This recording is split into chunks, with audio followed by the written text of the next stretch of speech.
كلام جميل جدا يا استاذ المستشار، ولو ان الناس يعني عندها حب الفضول بتقول مين خالد يوسف؟ عايز اعرف على شخصك الكريم. بيقولوا درس ايه، مرحله دراسته، مؤهلاته كانت ايه، عمل ايه، اشتغل فين. يا ريت تشبع رغبات الناس في التعرف عن قرب عن شخصيه او الشخصيه الحقيقيه للمستشار خالد يوسف. اتفضل يا فندم. بسم الله الرحمن الرحيم، وبه نستعين.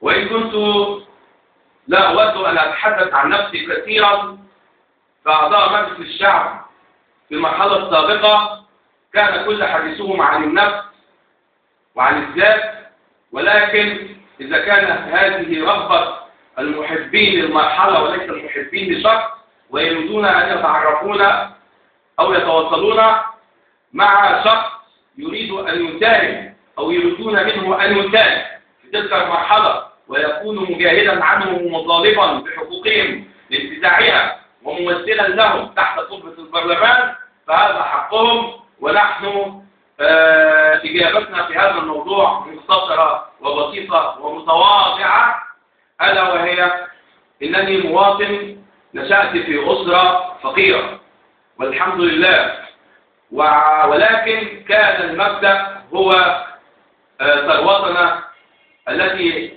تحصلنا عليها من الأب ومن الأم ومن الوالدين ومن المقربين ومن الحواري الشعبية التي علمتنا المبدأ وعلمتنا التكافل الاجتماعي وعلمتنا التراحم، ولم نكن في أسرة ثرية أو كان لنا جد أو أب من رجال الأعمال وعلمونا غير ما يمكن أن نتراحم به مع الناس أو أن نكون من نتيج هذا الشعب ونشعر بمعاناته ونأكل من طعامه ومن خبزه الأسود ونحيا في مساكنه الضيقة وشوارعه الخانقة ومياهه الملوثة وصرفه الذي يصفح لتهالك البنية التحتية.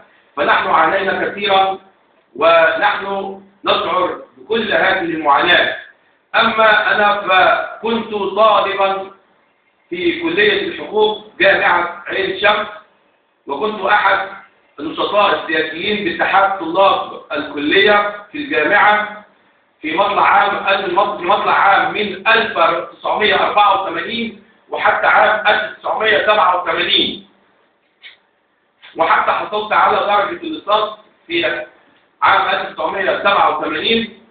وكان لنا دور، وشاء القدر أننا تزامن مع وجودنا في الجامعة أن يكون لنا دور مفروض وطني واجب مقدس لوجود بعض القضايا العامة والقضايا الخاصة بجمهورية مصر العربية والخاصة بالطلاب. ونضرب مثالا لهذه وتلك.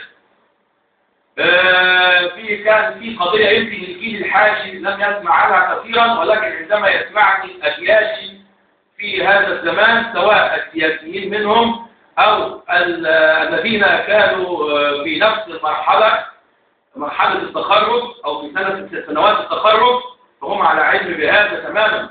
ومنهم قضية سليمان خاطر، الشهيد سليمان خاطر الذي كان هناك صراع بينه وبين 6 من اليهود كانوا يجلسون عرايا على حدود جمهورية مصر العربية بيننا وبين اليهود، وكانوا يعرضونه للمضايقات ويحاولون إلغائه وتهديده، حتى انتهى الخصومة والصراع والتصادم بينهم يوميا إلى أن هذا الشاب الذي يدعى بسليمان خاطر وهو جندي مصري وكان طالبا في كلية الحقوق، وقتها قام بحمل المدفع أو الشاتم وقام بقتلهم على الحدود المصرية.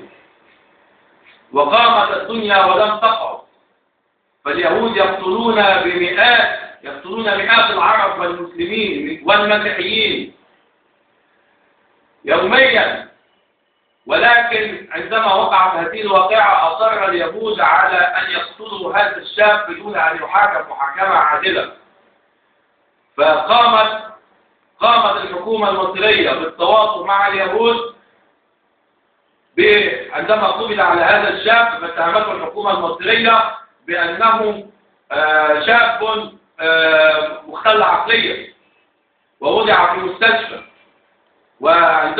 ومنعوا عنه التصوير والإعلام، وعندما أرادوا أن يتخلصوا منه حتى لا تظهر واضحة جلية للشعب عند محاكمته أنه شخص عاقل، سمحوا للصهاينة بأن دخلوا المستشفى المحبوس فيها وقاموا بخنقه بحبل كلكوز، وقالوا عنه أنه انتحر، ولكنه انتحر وشهيدا. فكنا نهتف في الجامعة: يا صهاينة يا عبيد، سليمان خاطر مات شهيد.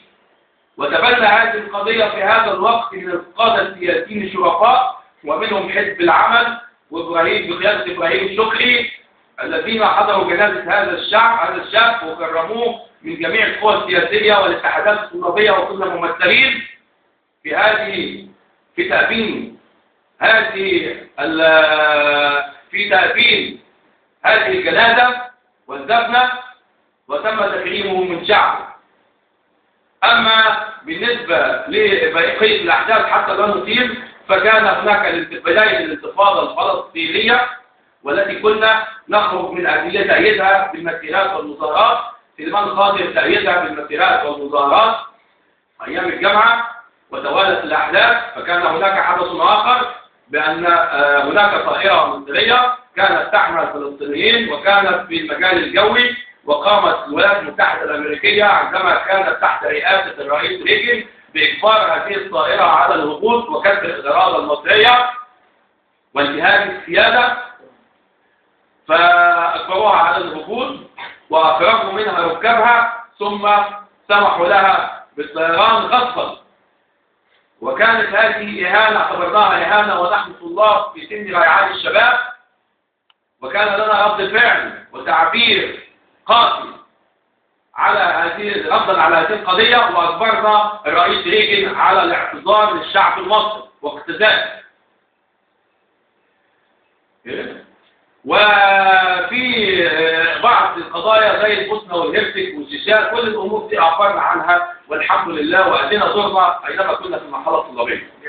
وبعد ذلك أتت مرحلة أخرى من المراحل العمرية، وألا وهي عندما تخرجنا من الجامعة واشتغلنا في حقل المحاماة، وأدينا في حقل المحاماة كما يؤدي الشباب المخلص لوطنه عندما يتخرج من الجامعة ويملأه الحماس ويملأه الأمل الخاص لنفسه وبناء مستقبله من جهة، وبناء بلده والتضحية من أجلها من جهة أخرى. أما بالنسبة للتواجد في خارج البلاد، فقد مرت مرحلة بأنني كنت أحد المستشارين القانونيين والخبراء الاقتصاديين العاملين في أكبر بنك في المملكة العربية السعودية، ألا وهو شركة الربح المصرفية للاستثمار، وهي صرح مصرفي لا يستهان به، ضخم من سروح من الإدارات البنكية والبنوك التي تقوم بتطبيق النظام المصرفي الإسلامي، وقد نجحت في هذا المجال، وإلى الآن هي صرح يرفع له القبعة كصرح اقتصادي عربي نفخر به جميعا. أما بالنسبة للمراحل المتأخرة، ألا وهي العمل في مصر العربية في حقل المحاماة، فعندما عدت وذلك مضى علي أكثر من 18 عام، فقد تواجدت في منطقة شبرا الخيمة وسط أهل دائرتي وأحبائي وعائلتي، ووجدت أنني أحب هذه الدائرة وأهلها ومواطنيها، وكنت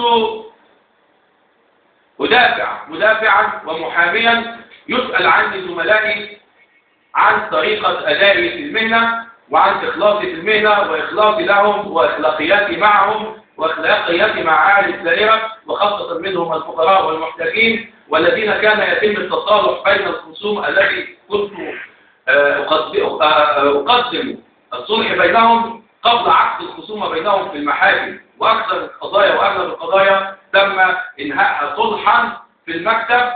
ومن ضمن تعاملاتي في المهنة هو أنني لا أقبل قضايا السرقة، ولا أقبل قضايا الآداب المخلة بالشرف، ولا أقبل قضايا المخدرات. وعندما يأتيني أحد يحمل مثل هذه القضية لابد أن تكون هناك نظرة ثاقبة وأتأكد يقينا أنه مظلوم، وإذا تأكدت أنه مظلوم فلم أقم بمتابعته شخصيا، ولكن نرسله إلى من يتعامل في مثل هذه القضايا من الزملاء المحامين. أما فيما يخص العمل العام فولله الحمد أنا بأمر الله متعاون مع جميع المربعات التي هي كانت أحواض خالية أراضي فضاء، وقام الأهالي بشراء هذه الأراضي من بعض المستثمرين ورجال الأعمال وهم قيادات سياسية في النظام السابق دون أن يكون مسموح لهم بالترخيص، ودون أن تكون هذه الأراضي محملة مزودة بالمرافق. ولقد أكرمني الله سبحانه وتعالى ومن علي بأنني أجدت التعامل مع الجهات الإدارية وأجدت التعامل مع الجهات المعنية، وتم توصيل للمربعات كاملة مشروعات صرف صحي ومشروعات مرافق من مياه وصرف صحي وقضايا المباني التي أثقلت بعضهم والتي أرهقهم بها الحي وجهة الإدارة، وتم تبرئتهم منها في ساحات المحاكم والتي تنقل منها تجار الأراضي الذين باعوا عليهم هذه الأراضي وهي محملة ومعبأة بعبء كبير وكثير وبتركة من المشاكل. أخذوا الأموال وأخذوا الثمن وتركوا لهم الأرض بما تحمله من أعباء ومن مشكلات.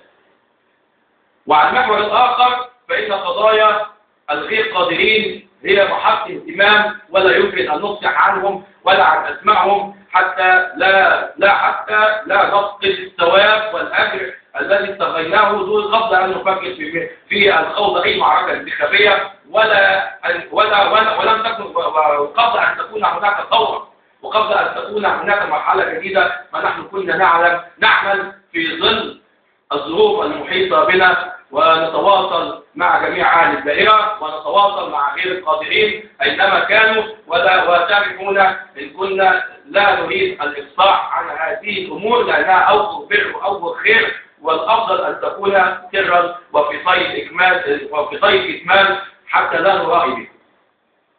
لو بدأ شيء خلاص لو كان كلام جديد يا استاذ مستشار ومعلومات